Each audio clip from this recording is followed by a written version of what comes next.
Good morning, September 25th. You know, we're only 3 months away from Christmas. Stop. Right? It's the 25th. It just triggered that in my mind. Is that true? That's true. I don't know. We're not going to talk about Christmas today, though. You know what? I'm gonna give this one to you because copy and paste failed us this morning. It's 26th. The 26th. But it's okay. Yeah. Because there's a 31-day month in there, so you could argue that it's exactly 3 months away. The thing is, I'm the one that copy and pasted it.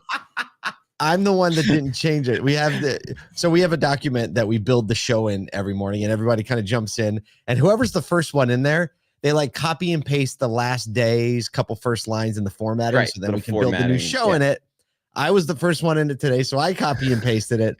I changed the day to Thursday from Wednesday, and then I just kept on going. I love it. Look, there's something about going with speed. You know, who really cares what day it actually is? I mean, no one's going to listen to this podcast and be like, hey, wait a minute, I just listened to the 25th. Dang it. I thought that we were on Wednesday. Goodness. Hey, have you gotten the new Apple Intelligence yet? No. Like I know. You can. Just like go in and there's like a little button that says join the wait list, and then like you'll get a notification saying yes. Let me just say this is the most useful use of AI probably that I've had yet. And it basically it summarizes your messages and emails. So when you look at your emails, it's got a little indicator letting you know that it summarized it, and then it gives you a summary of the most important point of the email. Oh, like it'll like one example, like my electricity usage. Usually it's like from the national grid, the power company. And it was like, and basically it said, instead of saying it was from this, which is usually a dumb header and they don't think about what they write. It was basically, the summary was your electricity usage from last month was this, which is X% over or under, whatever. That was the line that I saw. Wow. I was like, I don't need to read that email now. I don't even need to open it. Amazing. I know. I can't get it. I'm not the one iPhone a year guy. Oh, it's on its way. It's on its way. I said that yesterday, and you said that yesterday. And if I was real devious, I'd bring it up every day on purpose. You are going to bring it up, and now I might, but it was totally unintentional because I don't usually remember details. You know what's crazy? I mean, this is what's so interesting to me. Like this has a real relevant point to it. We're going to talk about stuff. We promise. We're going to talk about Ghosn's Yacht, going back and techs and retail and things like that. But so Apple's like, don't forget, set up your pre-order so that you don't basically get hosed, right? I know what you're about to say. I set up the pre-order. Me too. Right? I know where this is going because I bet I'm in the same boat as you. Set up the whole thing. I was on a plane on Friday morning when it was ready, and I was like, oh, it's okay. When I get off the plane, I'll remember. Well, I got off the plane, and it was like email, Slack, text, and all of a sudden, 2 days later, I finally remember to go back into my pre-order and hit that thing. And instead of getting the thing delivered on September 20th, which is what everybody that did it in that first hour got, mine will not be here till October 8th to 16th. What is this? Yeah, that's the weirdest thing, right? Like Jordan Cox just put in the text, pre-order, go to the store on day one. Here's the comment I'll put up on the screen. I didn't even know that was a thing. Like I did the pre-order. I mean, I didn't do it like immediately. It sent me the second email like, oh, here's your, like you're going to lose. I was like, oh, I'm going to do it because I was uncertain, but I'm on like the upgrade thing. I just pay per month and like forget about it. Yep. And so I did it. I'm like, cool, it'll be here. And then I'm like, I don't even pay attention to release dates, right? Because I'm not like waiting for it. And then it's like, oh, the new phone's released. I'm like, sweet. October something. Yes. You can go in the store and buy it now. You can actually get it from Verizon right now. You can just walk into the store. They've all got them there. You done messed this one up, Apple. That's my thing, right? Is like, hey, look, if you're going to allow people to do it online, you better get them all, They arguably took their most loyal, biggest fans and flipped them the bird. Oh, that's how I feel. That's how I feel. And you know what's going to happen? Nothing. I'm still going to get the next one. And I'm going to get the next one. That's what brand does for you. That's what brand does for you, Paul. And a product and an ecosystem and all the things. Oh my goodness. We had an amazingly fun webinar yesterday with our dealer resolve. It was compliance has never been so much fun. We almost got in trouble, but we kept from getting in trouble. Kept from getting in trouble. We got another webinar. When's the next one? I saw a thing for the next one. It's with our friends at Wikimotive. It's in 2 weeks from now. But either way, we're still on the one we did yesterday. So listen, can you still sign up on the website? I should know this. Yeah. How do you get this? Go to the website. Go to the website, go to ASOTU.com. You can get it. You don't want to miss it. And there's probably things going on in your store that you really wish you knew about, and you're going to find out about some of them in that webinar. That's right. Yeah. Let's get into it. It's time for news. We talked about iPhones too long. Yeah, we apologize, fam. But there's passion. It's retail. It's consumer care. If you're still here, it's probably one of the reasons you show up. So in a long-standing legal dispute, Nissan finally secured a court victory against former chairman Carlos Ghosn, who was found guilty to have illicitly used company funds to buy a luxury yacht. The British Virgin Island court ruling requires him to surrender the 121-foot super yacht, Shachou. You name it. I guess you name boats. Right? It's bad luck. And pay millions in damage. Additionally, basically, they found that he funneled $32 million from Nissan's CEO reserve fund through intermediaries, including Nissan Middle East, to purchase the yacht. It's a Custom Line Navetta 37 yacht. Features 5 main cabins, 4 crew cabins, and 7 bathrooms on the boat, folks. Basically, Ghosn fled to Japan in 2019 to escape the criminal charges. Now lives in Lebanon, and he's denying all the accusations. Nissan is excited about the decision as part of their broader legal efforts to recover funds misappropriated.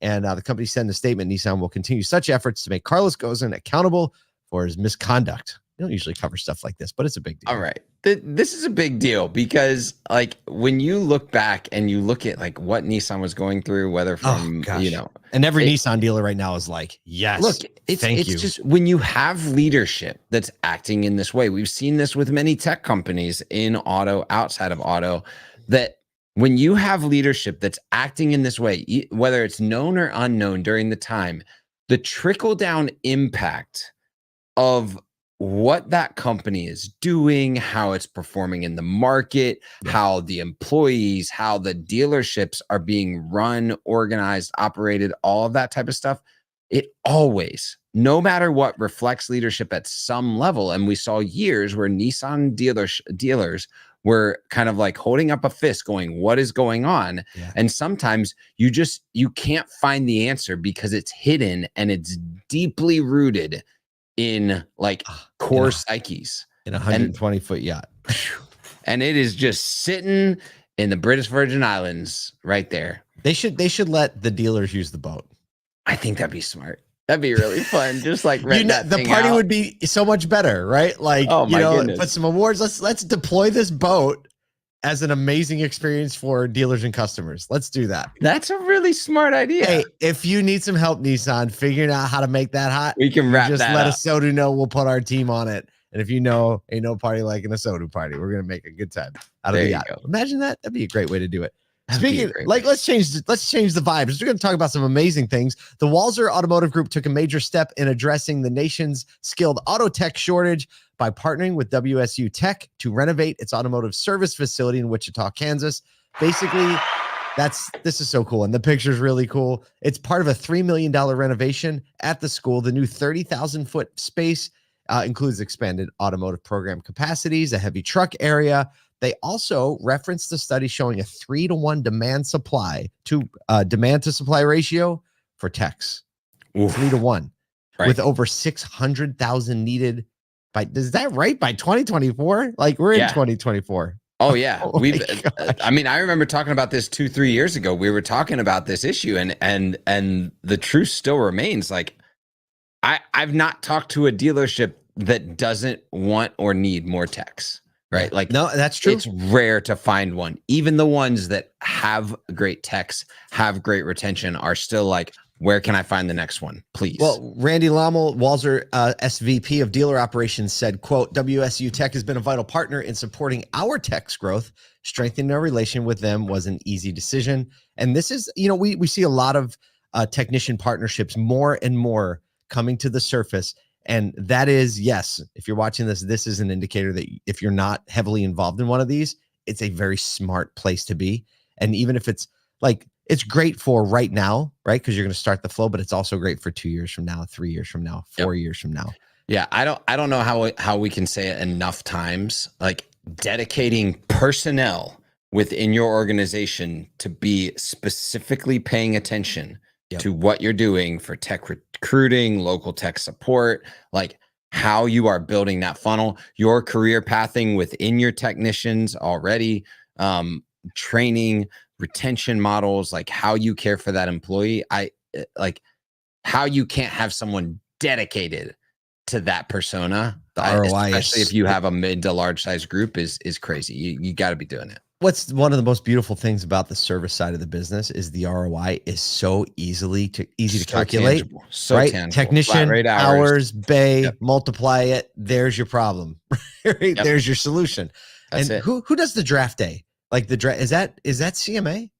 Or is that CMA Western? does? Yep, CMA does the draft day, and they even have like a retail and recruiting environment in a local mall. Like, Beth has it down. We're gonna highlight some of that. I feel like West Her is just very football connected. They should do a draft day and like bring Josh Allen in, like especially right now. Anything you do with Josh Allen is a winner. A winner. All right. So, speaking of not winning, I was gonna say speaking of segue. Well, that's a good insight into consumer psyche right here. Right here. In response to rising concerns about shoplifting, many retailers have resorted to locking items in display cases. However, a new Consumer World survey suggests that this approach may be harming sales as much as it prevents theft. Just 32% of shoppers seek out an employee to unlock a case when faced with a locked product. That means that 48%, or sorry, 58%. 68%. 68. I can't do math. We'll get to it's just blowing my mind. Don't even go get someone. They're like, forget it. I'm out of here. 55% just see a buyer, and 13% opt for a different product in the store. They don't even buy that type of product. Retailers like Target have begun locking more items, citing organized retail crime. But recent data suggests concerns about theft are decreasing. Amanda Mull of Bloomberg pointed out a growing frustration, saying stores that lock up too much stuff become giant vending machines with no place to insert your money. That's good. I feel like that's relatable. That's real good. It would make much more sense. I'd be much okay. So let me just say, this is a highlighter on things that consumers do that they don't tell you. And this happens every day in dealerships. This happens every day in service departments. Consumers are doing these things that we don't know about, which are the most dangerous things. Here's one that we've all experienced this. I walk away from a product if it's locked up, unless it's an emergency. I'm like, nah, I'll get it later. I'll get it somewhere else. I'll get it on Amazon. Whatever. It's the same. I'd be much more likely to buy it if it was a giant vending machine. You're in there and you're like, oh, scan your little bloop, bloop, gives you the thing you need. I know. I mean, it's a tough problem to solve. And like, this isn't us trying to say like, hey, this is how you can solve this retail industry. I think this story is here just so we can think about what is the customer thinking that we don't know. Yeah. Yep. I think that that's key. And one of the things that, I mean, honestly, one way to solve for this is to send your employees mystery shopping, even retail environments, thoughtfully thinking about like, how would this impact the people that I'm coming into contact every single day, right? Because we're in the dealership every single day, seeing every single item, its place, how it feels, and we get used to it. It becomes normal. But a consumer, a client walking through the door, especially a first-time, second-time client, it's overwhelming. It's confusing. It may cause like anxiety to be in certain environments and wonder, what do I do next? And so thinking about that consumer journey and the decisions that they're making that they're not telling you about has to be on the plate. Listen, thanks for spending some time. We went iPhones, we went super yachts, we went locked up retail products. The point is this: pay attention to the people in the industry. Pay attention. Keep doing that. You'll be fine. We'll see you here bright and early.